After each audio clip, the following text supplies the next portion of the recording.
Who is this skeleton army working for? Who is this band of evil skeletons working and fighting for? Who is Scarletros and He-Man and Battlecat and the Axe Battler and his dragon and Man-at-Arms? Who are they getting ready to fight? Find out in this review.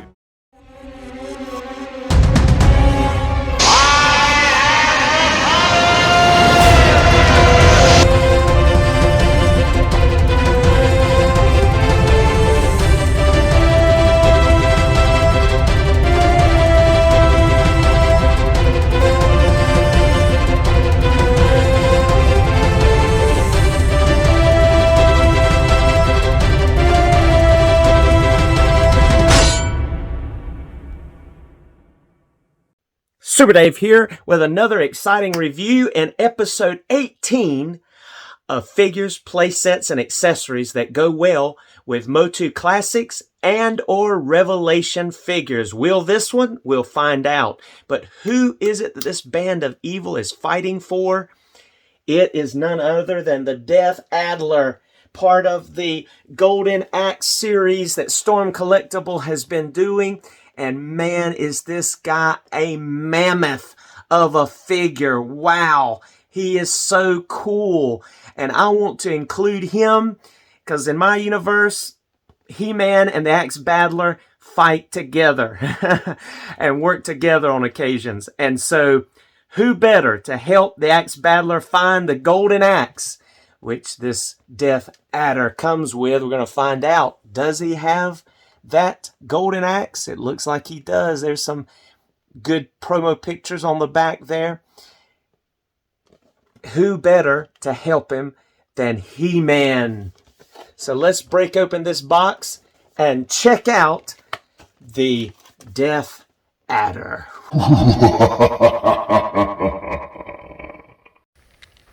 They're crawling out of the ground for the Death Adler. They're coming from the dead to fight for the Death Adler. They're menacing, they're evil, and only the likes of He-Man and Battlecat and the Axe Battler and his trusty dragon can fight off this evil with the help of Man-at-Arms and Scarletros. We're going to be looking today at the Death Adder.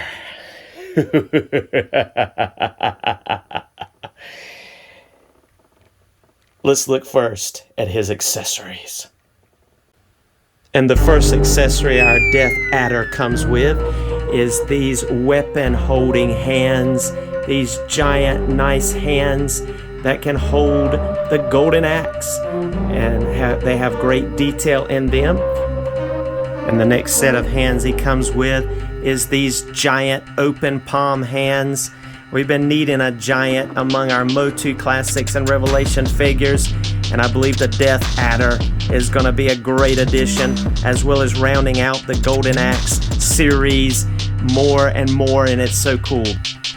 And the third set of hands he comes with, the Death Adler, is these grabbing looking hands. Really good detail on them as well. Just looks like he's about to grab somebody. They look cool. And then also, our Death Adder comes with some fists, some balled up fists. And they're very detailed. Look at the skin wrinkled up there, the veins on the top of the palm. Just really cool, giant looking fisted hands on this powerful, towering giant. Let's take now a look at his next accessory. And our Death Adder comes with this huge, gigantic golden axe, which is what the other figures in the line and in the video game were looking for. This enchanted, magical, powerful weapon has been captured and taken by the Death Adder.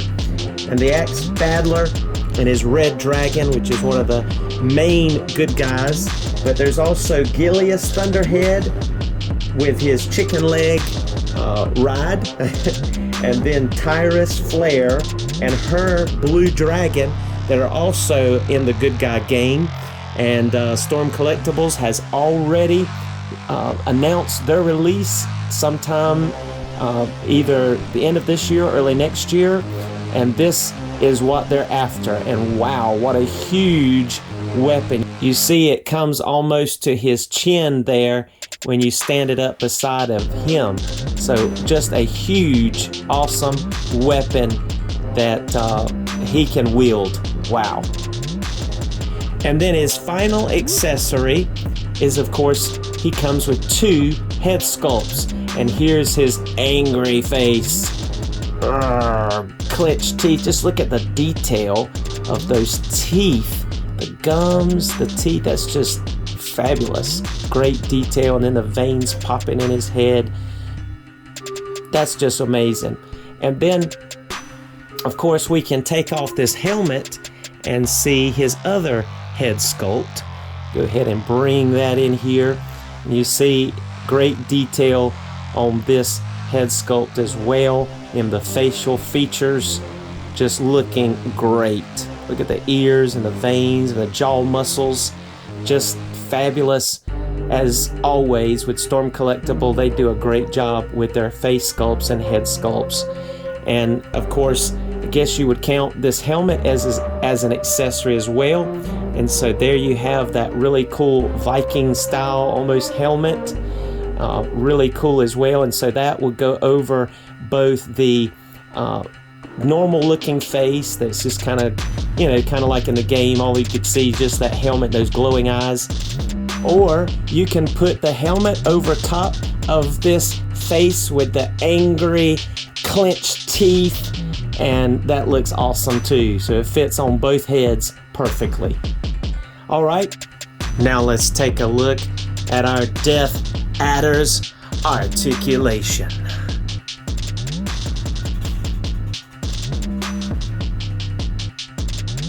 Now to look at the Death Adder's articulation, let's start with this head first. And we will look at how he's able to look up a good amount. He's going to be able to look down a good amount. He's also going to be able to look side to side. And of course get some excellent head pivoting. So you're going to be able to get a full range of motion with that head. All of this body is soft goods, and he's going to be very unique, almost in the order of a Hot Toys, because all of his joints are covered with this soft, muscular body skin type rubber, soft rubber. So that's really interesting, but it's still going to allow him to get better than 90 degrees with that arm there, going up. This right here is attached by a peg, which is meant, looks like to me to be permanent, but you can kind of maneuver it out of the way, so you can get a full 360 there if you'd like. You're not going to be able to get really a bicep swivel because of that inside of there. There's a little bit of a, shoulder swivel there, but it's limited. But you will get single jointed elbows, best I can tell there, and it gets pretty good range, just about 90 degrees there. Not too bad. It actually does well. It actually looks good when you bend it compared to even some Hot Toys. I know with my Thanos that I reviewed, when you bent that up, it kind of bunched up, but this one actually does pretty well. It looks like to me that's pretty good, I think, to the way it looks natural there with the bend of the bicep. And remember, this gauntlet's removable, and you've got the ability to swivel and hinge at the wrist. And by the way, on this side, I've got it going vertical because you can turn that and get it going any direction you really need it to. So that's good. Swivel and hinge either direction at the wrists. All right, now when it comes to the torso, there is still that bend but there's no break here like there normally is with Storm Collectibles, like there is with the Axe Battler back there, and we'll look at some comparisons here in a minute. But you see, you still can bend that. It's just going to fight against that covering, but you're going to be able to bend it about that much. You're going to be able to bend it back, getting it back into place, but you're really not going to get much of a bending back unless you use the waist. Then you'll be able to bend it back some like that. And speaking of the waist, that is a ball joint, so you're still going to be able to get a good rotation there and even swivel at the waist. And you'll be able to bend some as well. You have some play there. It's not as much as some of the Storm Collectibles that we've seen, but check out this 2, 4, 6, 8 pack of abs he's sporting there. That's amazing. Really good muscularity, and even in the back, look at the details and the veins. It's just really good amount of detail, I think, overall with this figure. Really nice. The shading and just the musculature, the tricep, the shoulders, the traps, the back. I mean, just everything looks good on him. Moving on to the legs, because of this skirt, you're going to have some limitations, but he's still going to be able to get out about that far before it starts stretching here. So not quite full splits, but still decent amount of articulation for those legs. He does have a thigh rotation up in there, and you hear how tight everything is. He's going to be able to kick, and it's real tight, but he's going to be able to kick about that much, not quite 90 degrees, but probably enough of what you're going to need for a giant like this. And it's pretty good. And then he gets, it feels like to me, single jointed knees, and they're very tight, so you have to work against that rubber again that's laminating everything, because this right here will slide down, and you see the knee and everything here is laminated. I'm calling it laminated or coated with that rubber soft skin type material. So you can cover up that joint by pulling down that shin and knee guard there. But there you go. You're able to go about that far. You're going to be able to kick back about that far. That looks kind of silly.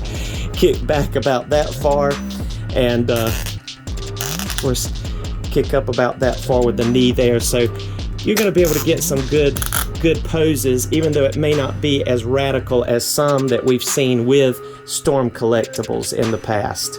Then you're going to be able to go down with that foot about that far, almost tiptoes up about that far. He does have a toe hinge right there, and then he also has excellent rockers with that forward facing pin, so that's good.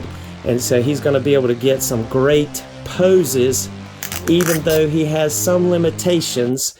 Overall, for a big guy with all that coverage of skin, I think he's looking pretty good.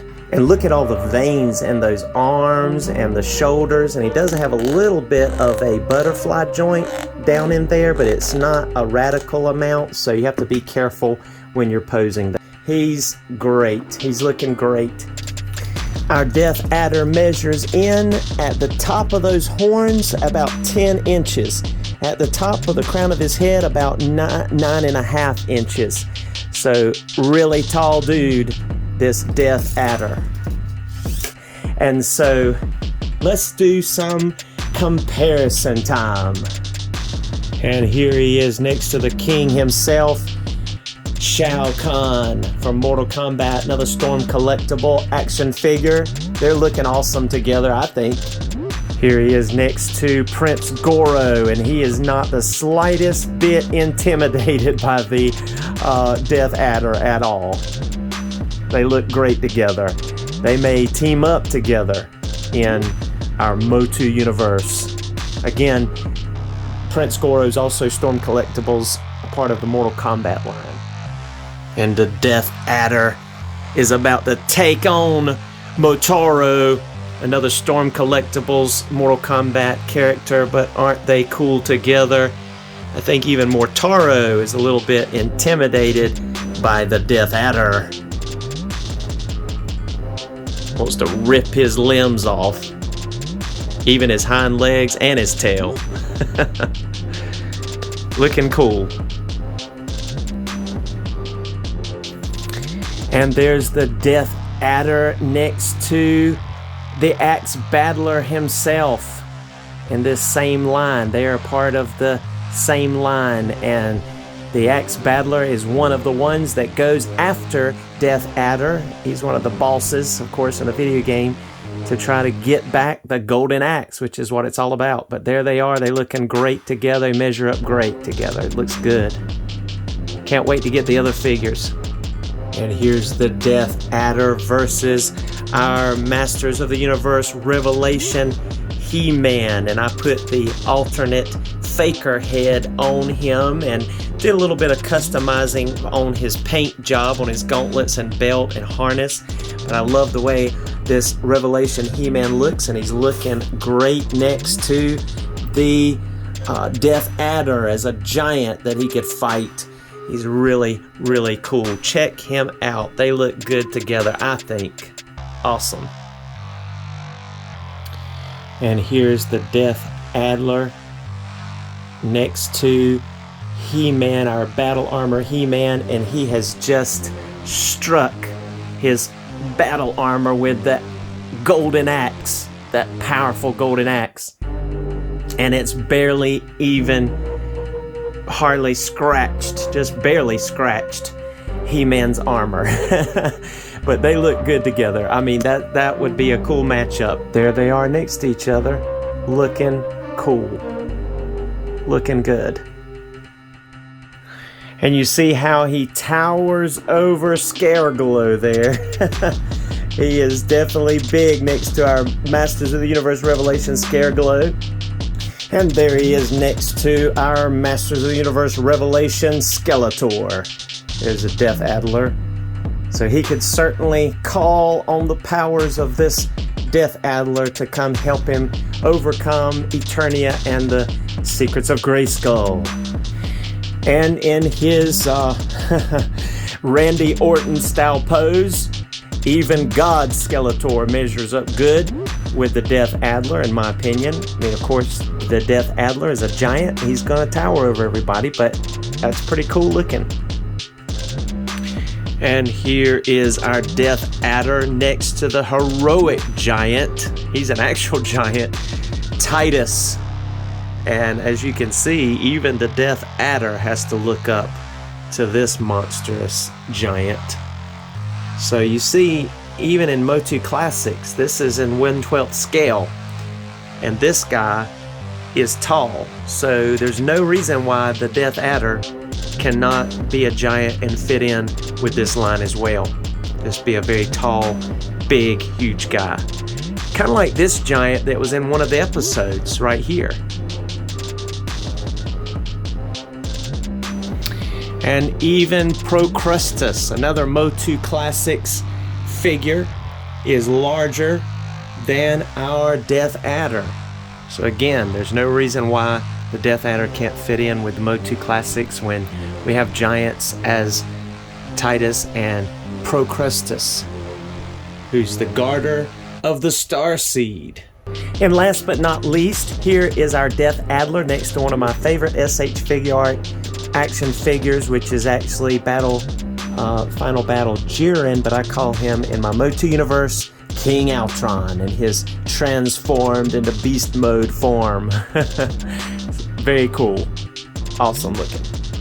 And that will do it for our Death Adder review. Please like, comment, and subscribe if you haven't. And come back next time when we're going to review a good guy that's going to help the Axe Battler, He-Man, Man-at-Arms, Scarletros fight the Axe Battler. You're going to not want to miss this really cool action figure in the next episode. Come back and see us soon. Thank you for joining us for a Super Day Fun Review.